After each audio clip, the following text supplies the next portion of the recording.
আমরা ফেসিস মুক্ত হইতে চাই কিনা এটা একটা বিষয়। এখন যে অবস্থা দাঁড়াইছে এটা আমরা মেইন ট্র্যাকে আছি কিনা এটা এখন কনফিউজড। যারা অনেকেই জুলাই চেতনা বিক্রি করে খাচ্ছে আমরা তাদের বিরোধী।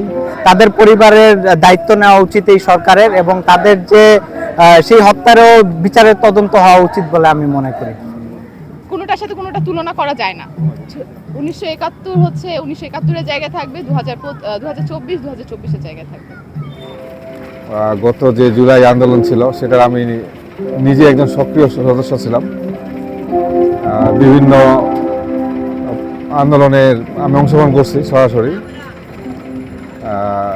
এটা আমার একটা আবেগ অনুভূতি আছে, বাট আমরা আন্দোলনে ছিলাম, তারপরে আর কোনো জায়গায় যায় নাই।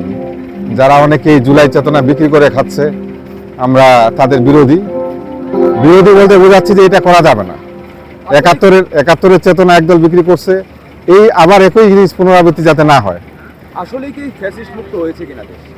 ফ্যাসিস্ট মুক্ত আসলে এটা তো আক্ষরিকভাবে বললেই হবে না। এটা তো প্রত্যেকটা প্রতিষ্ঠান, প্রত্যেকটা জায়গা, সব জায়গা থেকে করতে হবে। এটা সময়ের ব্যাপার, অবশ্যই সময়ের ব্যাপার। কারণ ওই ফ্যাসিস্ট কিন্তু একদিনে হয় নাই, সেটা 15 বছরে তারা দিনে দিনে এটা গড়ছিল। এটা সময় লাগবে। তবে আমরা ফ্যাসিস্ট মুক্ত হইতে চাই কিনা এটা একটা বিষয়। এখন যে অবস্থা দাঁড়াইছে এটা আমরা মেইন ট্র্যাকে আছি কিনা এটা এখন কনফিউজড।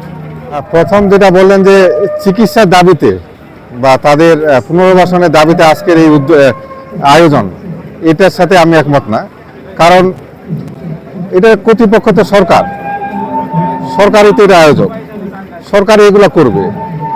সরকারই আপনার জুলাই যোদ্ধাদের পুনর্বাসন, তাদের প্রাতিষ্ঠানিক যেসব পুনর্বাসনের জন্য যা করা দরকার তারাই করবে, চিকিৎসা।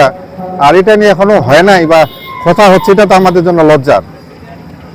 এটা অনেক আগেই এবং সর্বোচ্চ ভালোভাবে হওয়া উচিত ছিল, সেটা হয় নাই, সেটা আমাদের জন্য লজ্জাস্কর। বাংলাদেশ ইতিহাসের পাতায় দুটা হচ্ছে ইম্পর্টেন্স নিয়ে থাকবে, কোনোটার সাথে কোনোটা তুলনা করা যায় না। 1971 হচ্ছে 1971-এর জায়গায় থাকবে, 2024 2024-এর জায়গায় থাকবে। গত হচ্ছে আমরা 15 বছর ধরে একজন নেত্রীর আন্ডারে ছিলাম, সে কিনা হচ্ছে ফ্যাসিস্ট ছিল। তো তার সরকার পতন ঘটে আজকে, সেটারই আনন্দের দিন, সেটারই হচ্ছে বিজয় উল্লাসের দিন আজকে। আপনার কাছে একটা কোশ্চেন ছিল, ফ্যাসিস্ট বলতে আসলে কি বোঝায়? ফ্যাসিস্ট বলতে হচ্ছে আমি বুঝাই যে এটা একটা গণতান্ত্রিক রাষ্ট্র ছিল, সে সেটাকে গণতান্ত্রিক রাষ্ট্র আর রাখতে দেয় নাই। সে তার মন মতো ইচ্ছা মতো যা চেয়েছে তা করেছেন। ইভেন সে এটা ভাবতো যে এটা তার বাবার দেশ, আমরা হচ্ছে জাস্ট তার গোলাম, এরকম টাইপের আমাদেরকে হচ্ছে সে ট্রিট করতো। সো সে সরকার যদি পতন হয় তো আমরা অবশ্যই বিজয় উল্লাস তো করবোই। আসলে এই বিজয়ের পিছনে ইতিহাসটা অনেক বড়, আর দীর্ঘ 16 বছরের গুম খুন, বিচার বহির্ভূত হত্যা, অরাজকতা, মানুষের বাক স্বাধীনতা কোনো কিছুই ছিল না। তো এরপরে জুলাই মাসে আমরা যখন বৈষম্য বিরোধী আন্দোলনের মাধ্যমে আমরা এই সরকারের পতন ঘটাতে সক্ষম হয়েছি। এখানে সকল ছাত্র জনতা আমাদের এই আন্দোলনে অংশগ্রহণ করেছিল। তো এর জন্য সকল ছাত্র জনতাকে আমি ধন্যবাদ জানাতে চাই, এবং যারা শহীদ হয়েছে তাদের আত্মার মাগফিরাত কামনা করি, এবং তাদের পরিবারের প্রতি আমার যে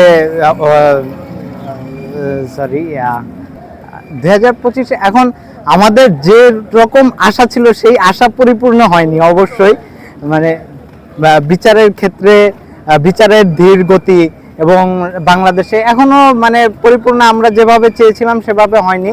তবে আশা রাখবো ভবিষ্যতে ইনশাআল্লাহ আমাদের যে স্বপ্নের বাংলাদেশ, শহীদদের যে স্বপ্নের বাংলাদেশের জন্য শহীদরা জীবন দিয়েছে, সেই বাংলাদেশ ইনশাআল্লাহ গঠিত হবে।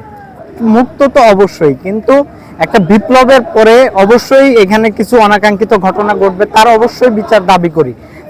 যেরকম পুলিশ আসলেও যদি যে কয়েকজনই হত্যা হোক, তাদের পরিবারের দায়িত্ব নেওয়া উচিত এই সরকারের, এবং তাদের যে সেই হত্যারও বিচারের তদন্ত হওয়া উচিত বলে আমি মনে করি। প্রতিটা মানুষের জন্য এটা একটা স্বস্তির দিন, কারণ বিগত সরকারের সময় দেশের স্বাধীনতা বলতে ছিল না কিছুই, আর দেশ একটা অরাজকতার মধ্যে চলছিল। সে তুলনায় দেশ স্বাধীন হয়েছে, এই জন্য আমরা গর্ববোধ করছি।